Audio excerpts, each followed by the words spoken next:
بسم اللہ الرحمن الرحیم۔ اردو منزل.com سے میں ہوں صبیحہ صبا، ایک ملک کی مایہ ناز لکھاری، بہت اچھی دوست فرحت ساتھ ہیں۔ اب ان سے کچھ کلام سنتے ہیں۔ جی فرحت۔ جی، تو میں ایک نظم پیش کرتی ہوں۔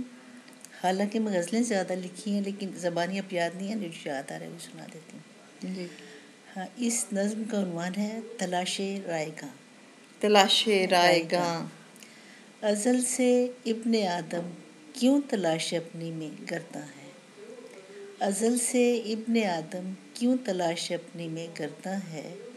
یہ کیسی سلسلہ در سلسلہ سی جستجو، اور تہ بتہ اسرار کیسے ہیں؟ یہ کس وحشت کا صحرا ہے؟ یہ کس وحشت کا صحرا ہے؟ یہ کس وحشت کا صحرا ہے جو اسے ہر دم ہواؤں کی طرح گرم سفر آوارہ رکھتا ہے؟ کیا کہنے ہیں، واہ واہ۔ یہ کس وحشت کا صحرا ہے جو اسے ہر دم ہواؤں کی طرح گرم سفر آوارہ رکھتا ہے؟ واہ یہ کیسا سحرزا حیرت کدہ ہے اور کشش کیسی؟ واہ۔ یہ کیسا سحرزا حیرت کدہ ہے اور کشش کیسی، جو پتھر بھی نہیں کرتی نہ ہی آزاد کرتی ہے۔ واہ۔ اور اس ساری تگ و دو جستجو وحشت کا حاصل ایک تمنا ہے۔ واہ۔ اس ساری تگ و دو جستجو وحشت کا حاصل ایک تمنا ہے۔ واہ۔ کسی آنکھوں کے آئینے میں اپنے عکس کو دیکھے۔ کیا کہنے ہیں۔ کسی آنکھوں کے آئینے میں اپنے عکس کو دیکھے۔ بہت خوب، بہت خوب، بہت کسی اچھے بھائی۔ محسوس پیکر میں وہ اپنے آپ کو پائے، مکمل ہو وجود اس کا، سکون پائے، قرار آئے۔ بہت اچھے۔ مسافر راہ الفت کے ذرا ٹھہرو ابھی دم لو۔ واہ۔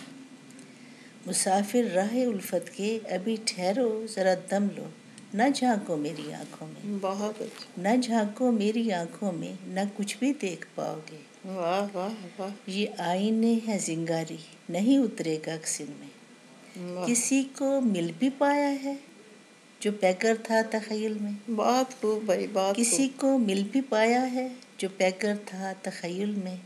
تلاش رائے گاں ہے یہ، سو بہتر ہے کہ باز آؤ۔ واہ واہ، بہت اچھے، واہ واہ۔ اور کوئی غزل؟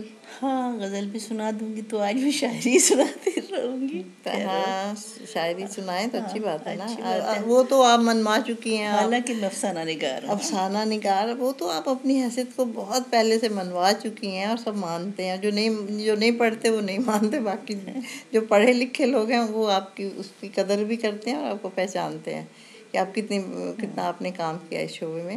تو یہ جو چپکے ساتھ ساتھ آپ لکھتی رہتی ہیں، مجھے پتا ہے نا۔ ہاں، نہیں چپکے نہیں، مطلب یہ کہ اس کو آپ پہلے زیادہ اس کو اپنی شناخت نہیں بناتی تھی نا۔ نہیں، ابھی کیوں نہیں بناتی؟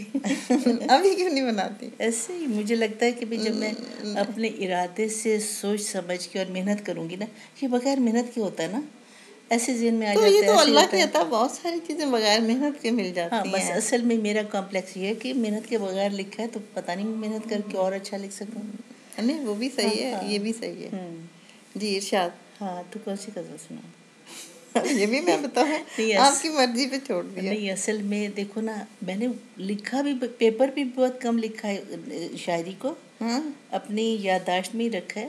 کبھی ساری آ رہی ہوتی ہیں یاد، کبھی کچھ بھول جاتی ہے۔ ابھی صبح مجھے اتنی سنا رہی تھی، میں کہتی کب بس کریں گی، کب بس کریں گی، تو پھر اب میں نے بس کر دیا نا۔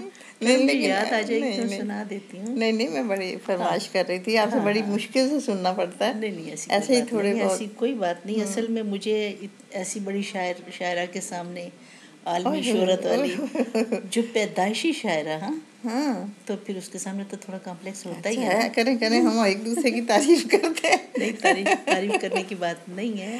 چلیں، تو یاد آئی ان گفتگو میں تو نہیں آئے گی؟ ہاں، اس گفتگو میں تو یاد نہیں آئی۔ چپ اگر کوئی ایک لفظ ہی بتا دینا تو مجھے آ جاتی ہے، مجھے پہلے کہنا تھا نا۔ ہاں، چلو، اگر نہ یاد آئی تو معاف کر دینا۔ ہاں، نہیں، معاف کر دیں گے، بہت خوشی سے۔